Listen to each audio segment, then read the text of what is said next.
Gospe in gospodje, v dvorano prihajata predsednik Republike Slovenije Borut Pahor in gospod Marijan Križman, predsednik Zveze združenj borcev za vrednote narodno-osvobodilnega boja Slovenije.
Spoštovani, dobrodošli v predsedniški palači, kjer bomo danes na razmeram primeren način obeležili državni praznik Dan upora proti okupatorju.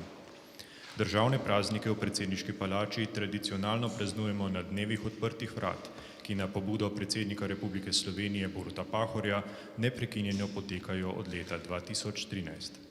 Zaradi razmer državni praznik tokrat praznujemo na drugačen način in zato se je predsednik Republike Slovenije odločil, da namesto obiskovalcev v palačo povabi gospoda Marijana Križmana, predsednika Zveze združenj borcev za vrednote narodno-osvobodilnega boja Slovenije, s katerim bosta ob dnevu upora proti okupatorju nagovorila državljanke in državljane ter Slovenke in Slovence doma in po svetu.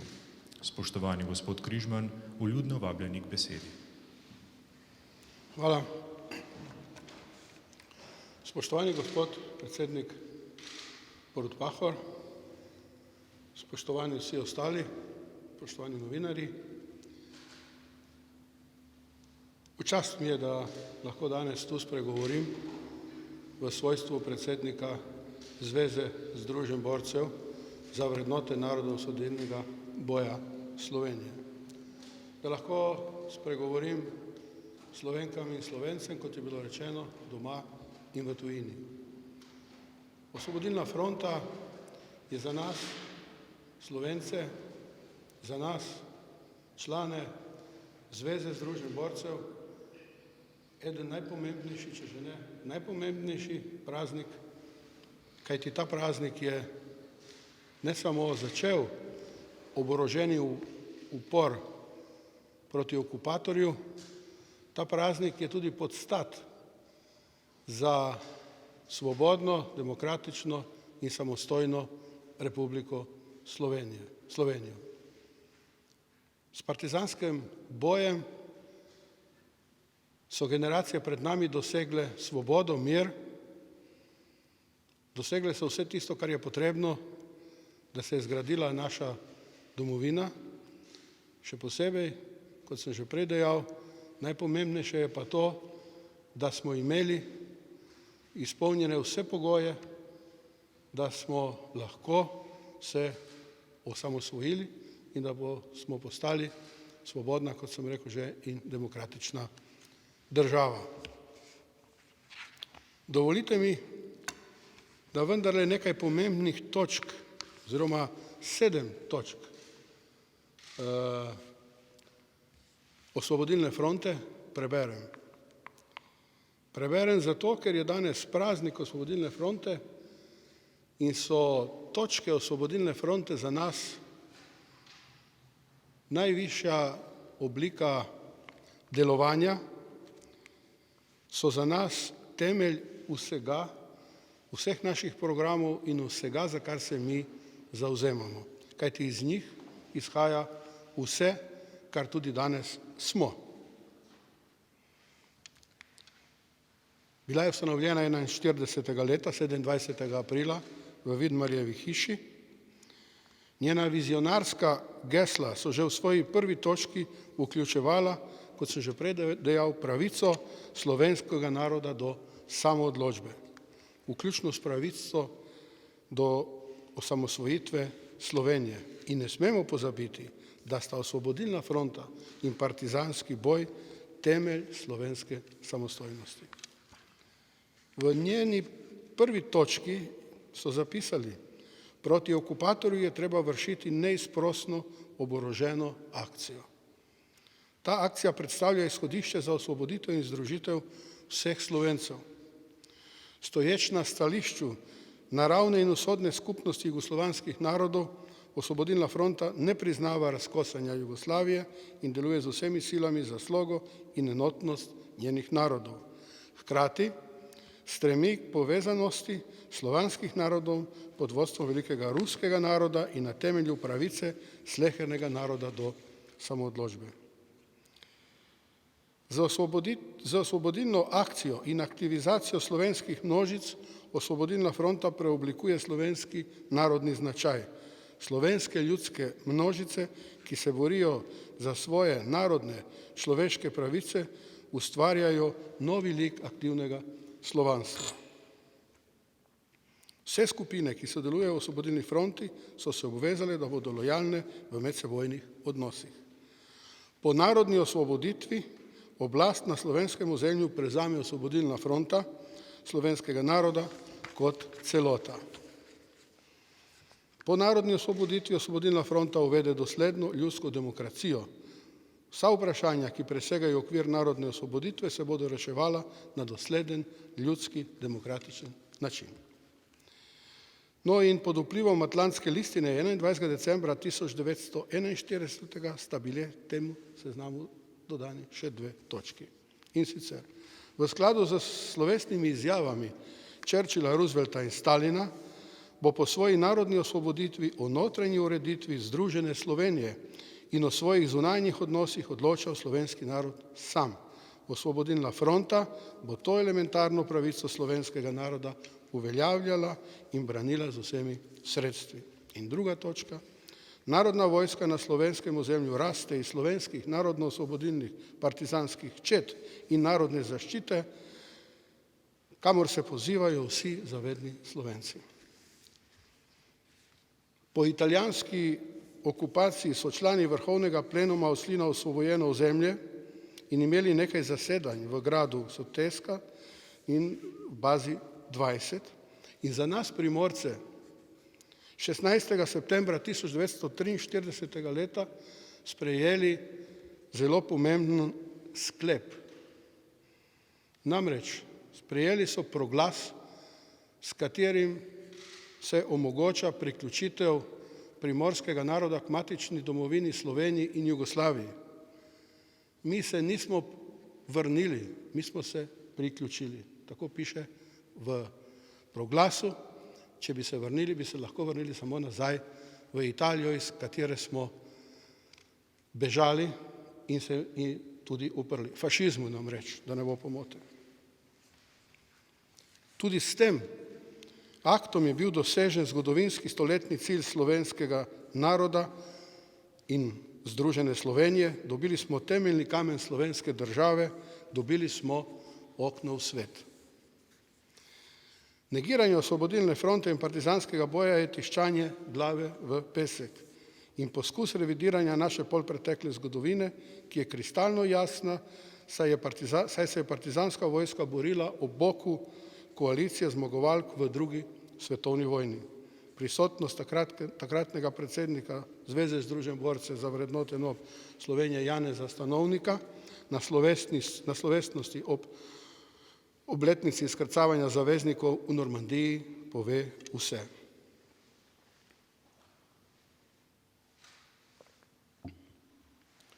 Smo ponosni dediči vrednot Osvobodilne fronte in partizanskega boja, ki nam je prinesel svobodo, samostojnost, samozavest, kar potrebuje vsak narod za uspešen razvoj in napredek. Žal zaradi varnostnih ukrepov pred zaščito pred koronavirusom so vse svečanosti seveda odpadle, tako ta Osvobodilna fronta kot 75-letnica osvoboditve. Zato smo izbrali drugi način Eden izmed teh načinov je tudi ta danes, ki se še enkrat zahvaljujem predsedniku države, da nam je omogočil, da lahko povemo svoja mnenja in svoja stališča o Osvobodilni fronti. Zdaj pa mi dovolite, da povem še nekaj aktualnih zadev, zelo na kratko. Spoštovani gospod predsednik, v Zvezi Združenj borcev smo zelo zaskrbljeni za aktualno politično stanje v naši državi. Ne sprejemamo takih enostranskih aktov, kot je bila depeša poslana v Evropsko skupnost, češ da imamo komunistične medije, in zaskrbljeni smo nad tem, kar se zadnje čase dogaja z, ne vem, težko je najti prave besede, ampak to, kar se počne danes z nabavo mask, nam ne vliva vero, da nekdo skrbi za nas. Zato vam, gospod predsednik, sporočam, prosim vas, posredujte, povejte, naša želja je, da vi kot najvišji in prvi človek te države z moralnimi vrednotami opozorite na nekatere stvari, ki nekako ne peljejo v pravo smer. Podpiramo vse, kar je v zvezi z koronavirusom, vendar stvari, kot se jih pelje v ozadju vsega tega, pa nas upravičeno skrbijo, tudi zato, ker smo ena izmed najbolj ranljivih skupin. Hvala lepa. Hvala, gospod Križman.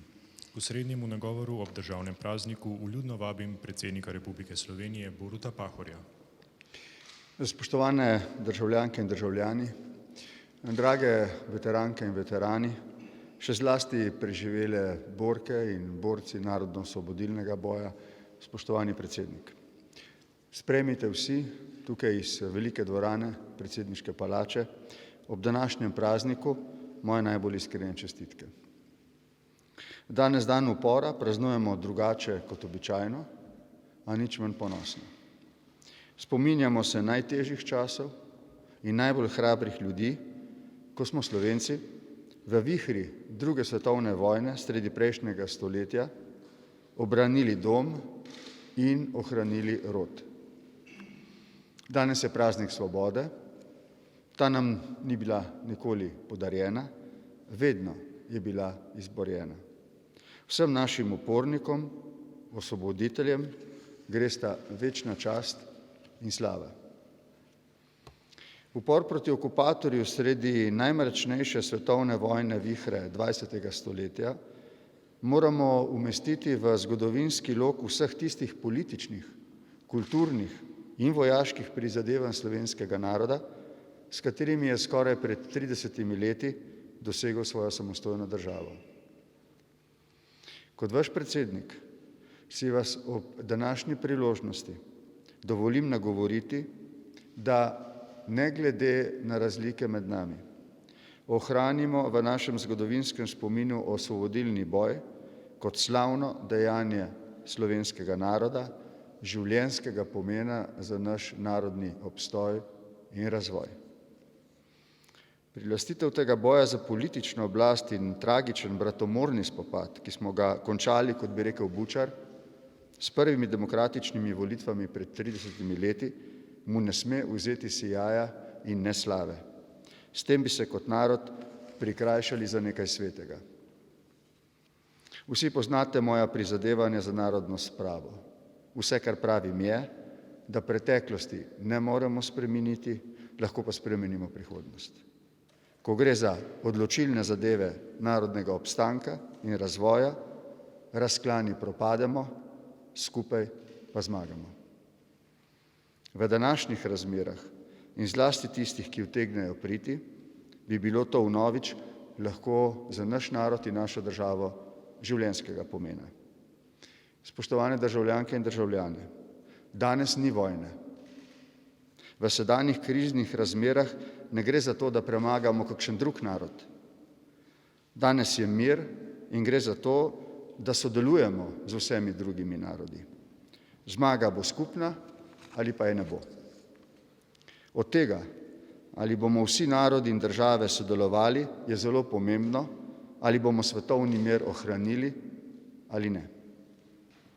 Čakajo nas časi preizkušenj.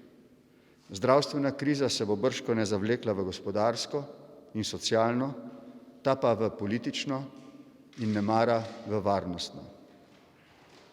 Ohraniti moramo vero v človečnost, strpnost in potrpežljivost.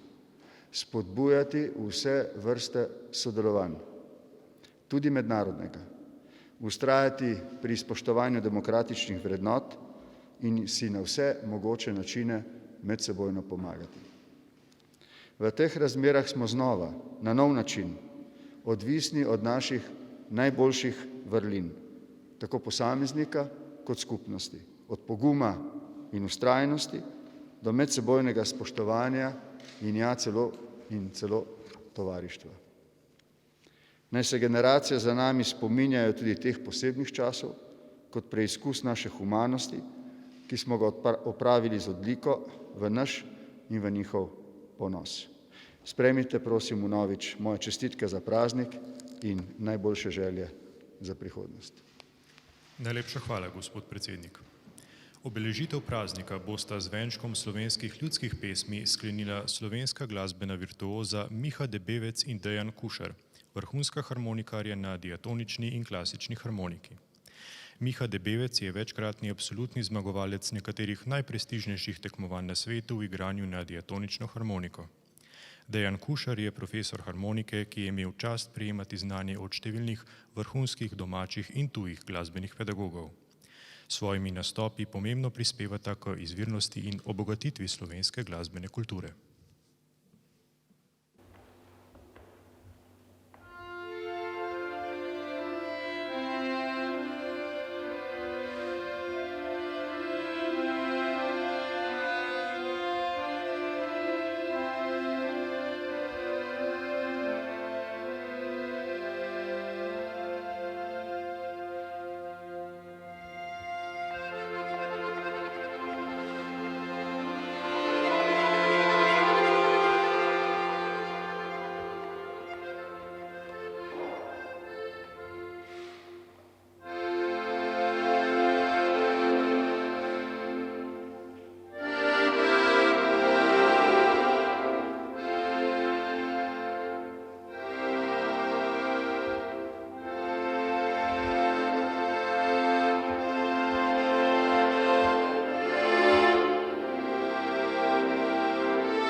Hvala, slovesnost je s tem zaključena.